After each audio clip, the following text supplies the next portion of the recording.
You ask Tiger to solve. This deals with linear equations with one unknown. The final result is x equals 48. Let's solve it step by step. Group all constants on the right side of the equation. Add 3 to both sides. Simplify the arithmetic.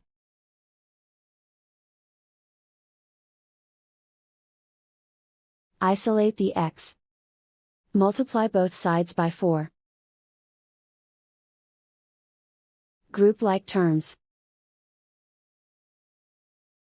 Multiply the coefficients. Simplify the fraction. Simplify the arithmetic. And so the final result is x equals 48.